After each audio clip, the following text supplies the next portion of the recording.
if you want to reach your full potential in life, you cannot neglect your emotional side. And I see quite frequently, at least in the male sphere, self-improvement stuff, that emotions are a sort of a taboo, like don't be a weak man or stuff like that. And the topic I want to cover today a little bit is about the importance of letting your emotions be felt more freely and stop repressing them. And the reason I came to this topic is because I have a personal story, a quick one, to motivate ideas. And I was meditating one morning a couple of days ago, and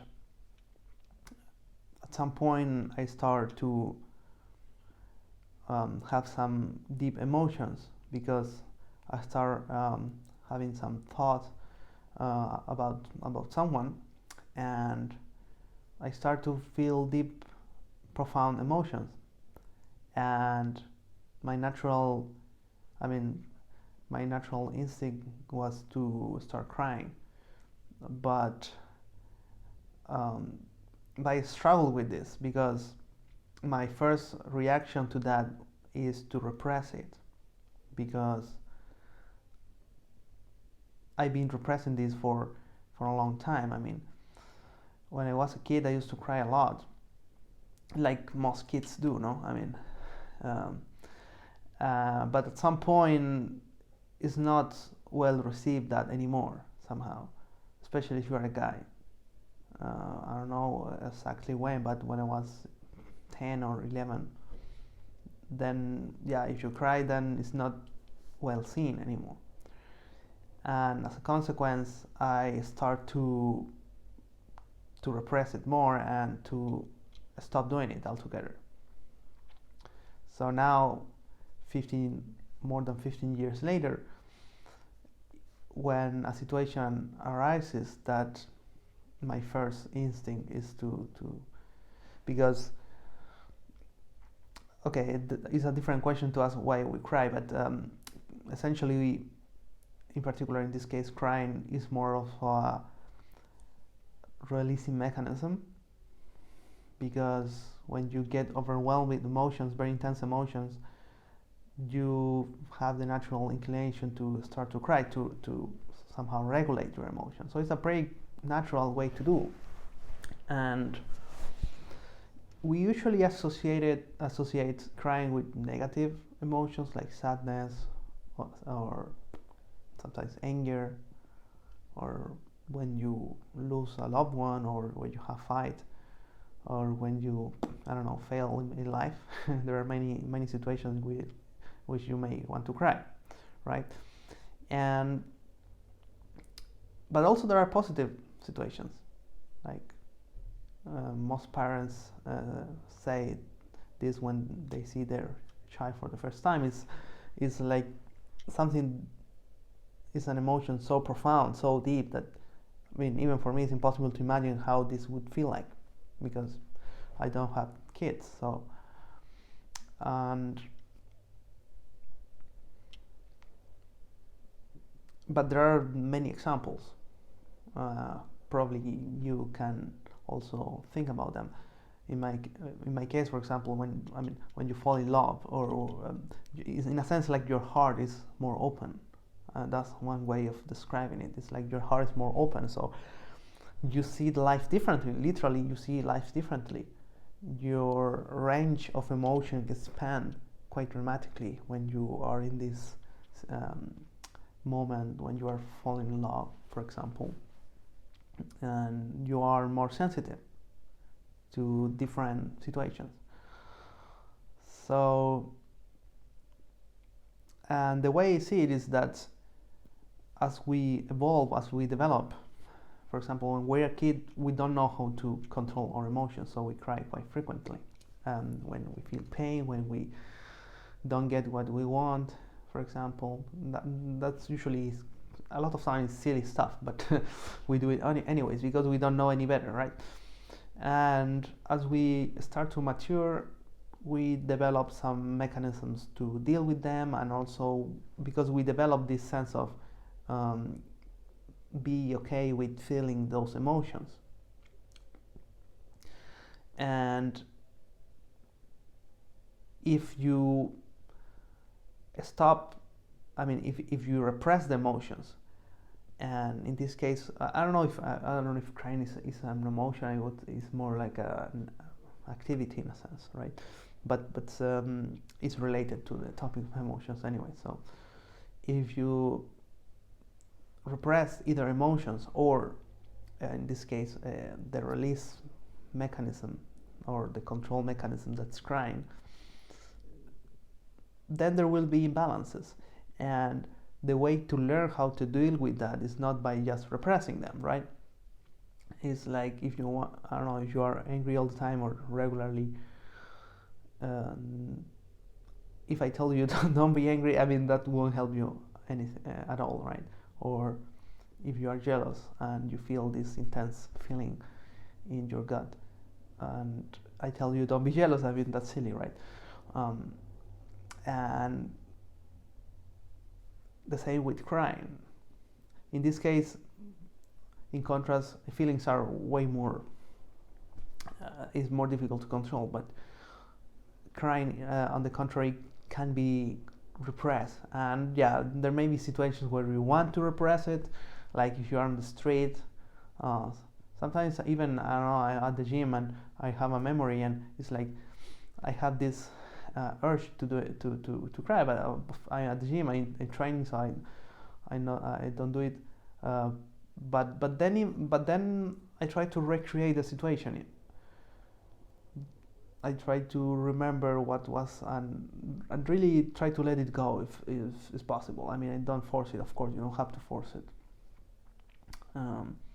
But I think that, I mean, this has been a quite important lesson for me recently, because in a sense the way this came to me is because I have some situations in the past where really I couldn't just take it anymore.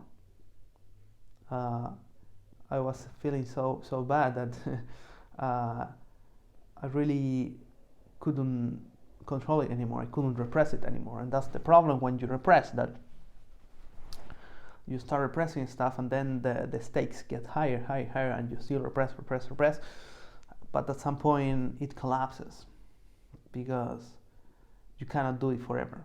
And the problem I see with repression, especially for guys, usually women are way better on this than us. Emotionally are way more developed. Of course, there are exceptions, but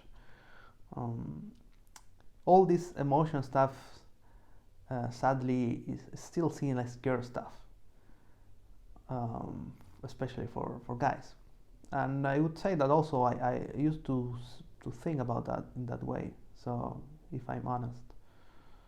But my perspective have been evolving quite a lot after doing personal development, and after noticing the importance of your emotions, because we are very good at bullshitting ourselves that we are rational creatures, but we use logic and reason to justify our decisions. A lot of our decisions are made emotionally, not rationally. So you have to take this into account. I mean, you cannot just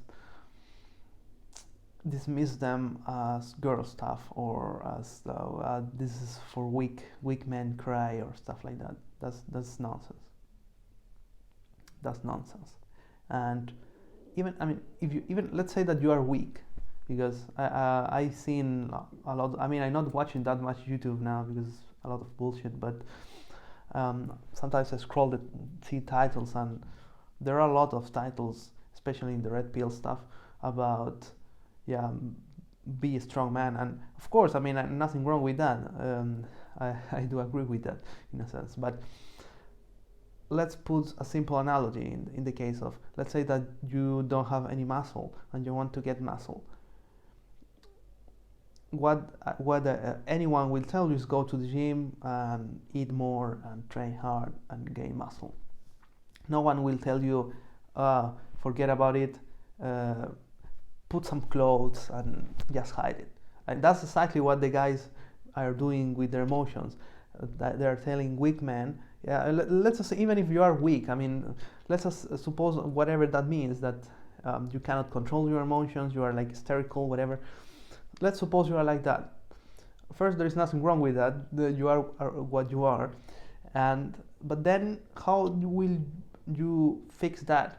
You won't fix it by just repressing more your emotions and said, yeah, don't cry, weak men cry, be strong. This is exactly as saying that put more clothes or forget about being weak, hide yourself. Is the same thing. You are hiding the problem, you see. So even if you have problems dealing with emotions, I mean, a lot of people have these problems, I would say. People with anger, they cannot control their anger, or their jealousy, or their fear, their insecurity, you name it. I mean, almost everyone deal with those problems: anxiety, depression, etc. So I think that really we have neglect so much the emotional, the psychological side. It's really preposterous, really. And now we wonder why there is so much violence, why there is so much drug addiction. I mean, it's preposterous. Anyways, so how do you deal? You have to deal with the problem. You cannot just put it under the rug. That's what creates all this mess in the world that you see. So instead of repressing, let yourself, in a sense, indulge yourself. Not indulge yourself, I mean, but let yourself express the emotion freely. And if you want to cry, do it in private. You don't have to do it in public, I mean, unless you want to do that.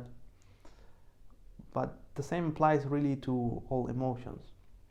And the important part here is to be very aware, because the mistake we tend to do when I tell you, because it's very easy to misinterpret this idea about emotions that let the emotions go more freely, because that's the idea. The problem is that if I tell you this, then you will, I mean, if you feel angry, you will chat whatever you see on the street, or to your partner, whatever, to your children. But that's not that's not the right way to do that. The idea is to let your emotions go in a conscious way, in an aware way. Be very aware of what you are feeling.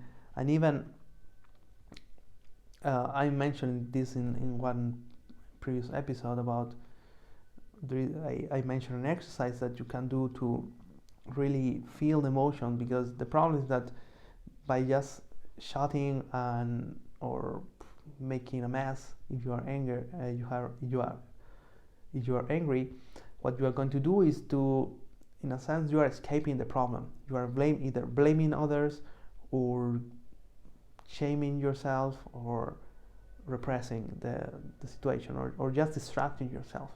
The important here, and that's the crucial part, which is a little bit difficult sometimes, is to be 100% present when you are feeling those emotions. Like if you are feeling angry because, I don't know, someone did something to you, or because you made a mistake, whatever, try to be very present with emotion, and by yourself as possible. And if you want to act, also be aware of what's going on.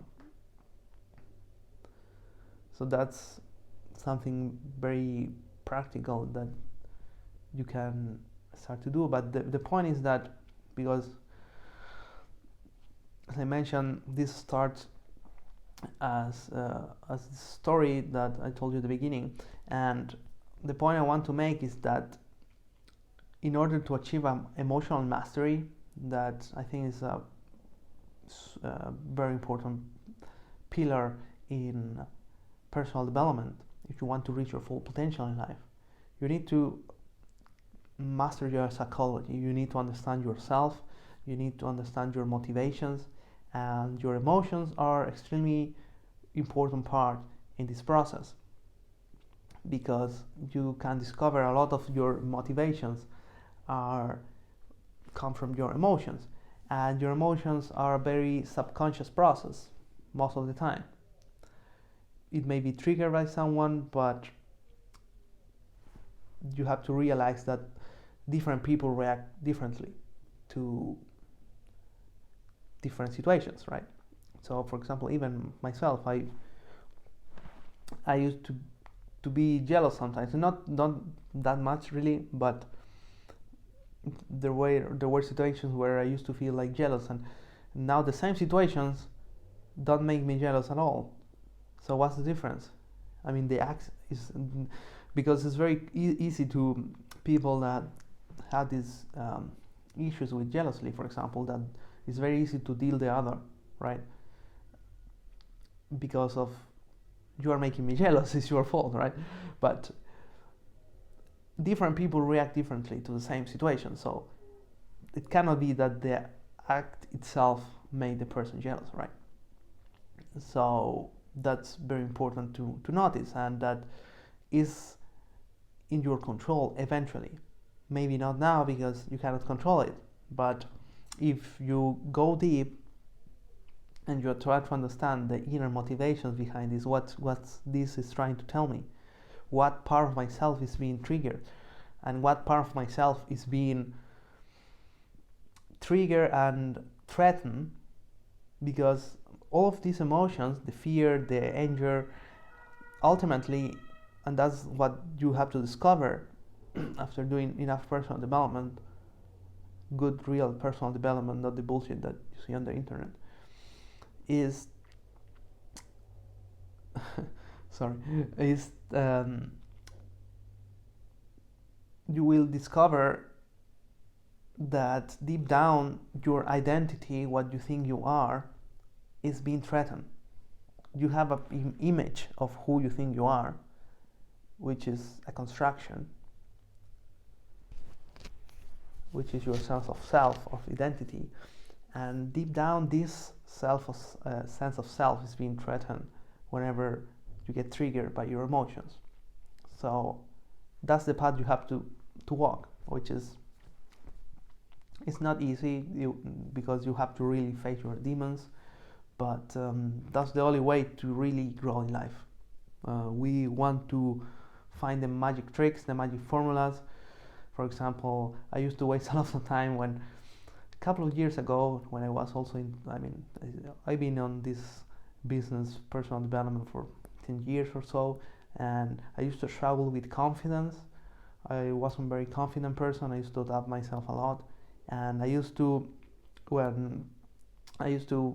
watch some pickup coaches or guys, and I want to know what was the magic formula, what's the magic trick, what they have to say, and they were telling me, or the audience, that this doesn't matter, the opener doesn't matter, and it was like, no, you're bullshitting me.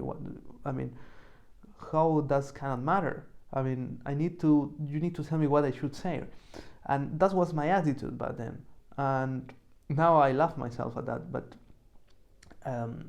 when you are struggling with confidence, most people struggle with confidence. They want the magic formula. They want the perfect phrase or the perfect body language. All this is nonsense. You have to realize that all this is bullshit, and it's all inner game. I want to do a video about inner game, actually, because really all personal development is inner game. The outer game, that means the things you have to say, or the posture, the body posture, or this is just, or the fake it until you make it, is not a good idea to go. But anyways, I don't want to I start to go everywhere. The point I want to make is that you have to go to the root of the problem. And most of the people that watch YouTube videos about self-improvement, I used to be one of them also, they're afraid, of course. They're afraid of facing their inner demons. And I'm telling you, there is no other way. It's the fastest way to growth, and you don't need anything really. You just need to look at yourself and start doing this introspection, this contemplation. I made a video about contemplation for self-improvement and personal growth. And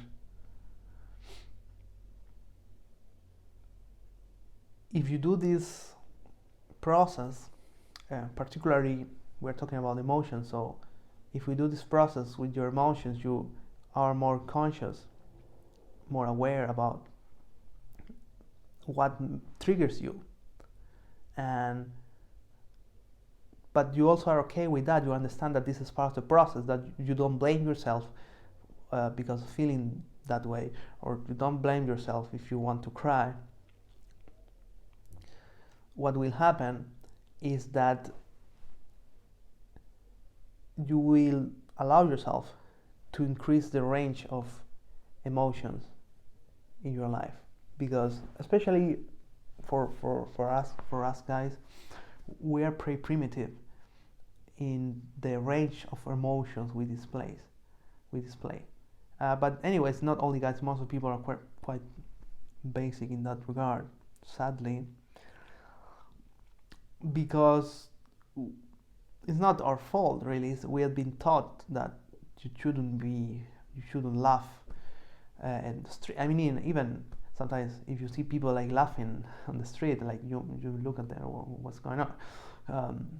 Especially I live here in Germany, everyone is so serious, yeah, and so it's quite silly, this idea that some feelings are good, some feelings are bad. I mean, of course that some feelings may lead to dangerous stuff, or like violence or addictions, for example, or depression, but the feeling itself is not the problem. You have to go deeper.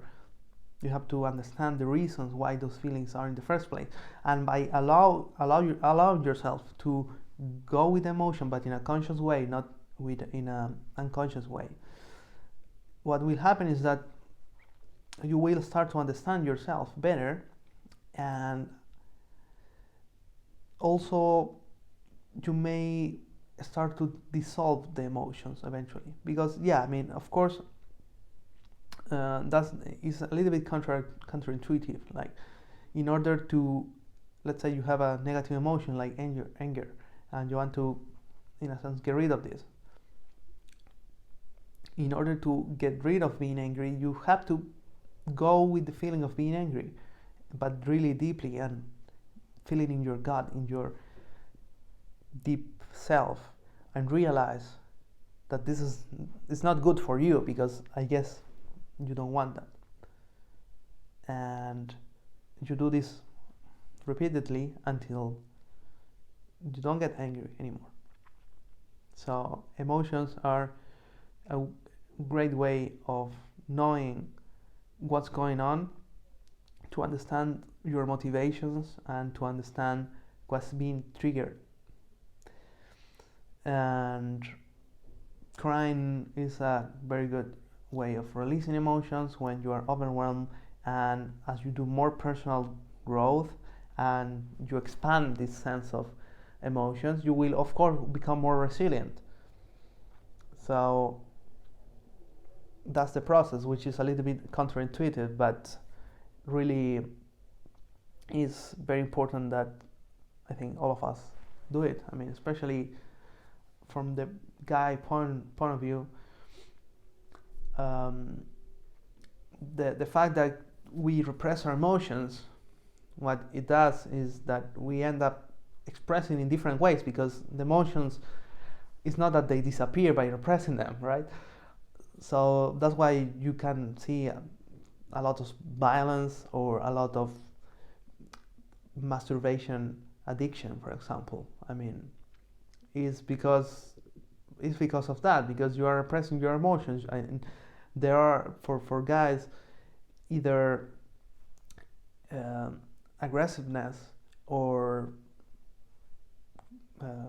compulsive sex behavior is okay, right? But cry, no, no, please don't do it. So you see, that's pretty silly. I don't know where this idea of crying as a sign of weakness is. I have no idea. Um, but I think it's a mistake. Crying is not a sense of weakness. It's a sign of vulnerability, which is different. And allowing yourself to be more vulnerable is an act of profound authenticity. And again, you don't have to cry in front of other people. I don't like that also. But if it happens, also it's good to allow yourself to do that. For example, just to start wrapping up, I remember, when, for example, when a family member had to travel to a different country, had to leave the country where I am from,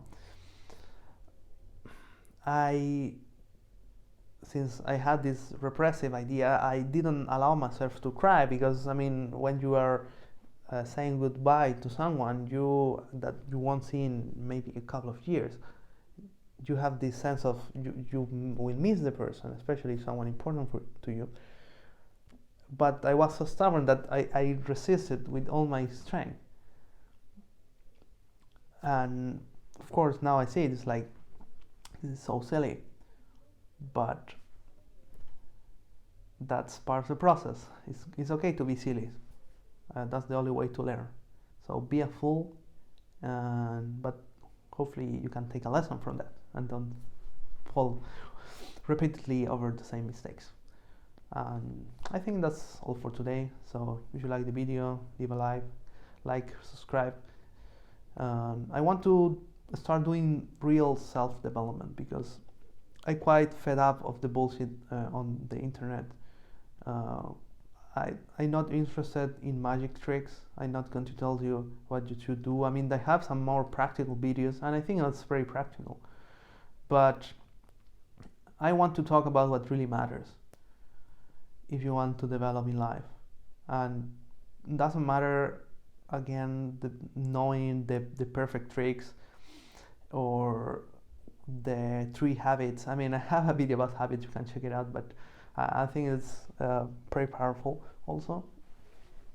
But I want to go a little bit beyond that, because especially the part of the psychology part, not many people, I mean, there are people, of course, they talk about that, but not in the context of self-improvement or personal growth. And yeah, that's all for now.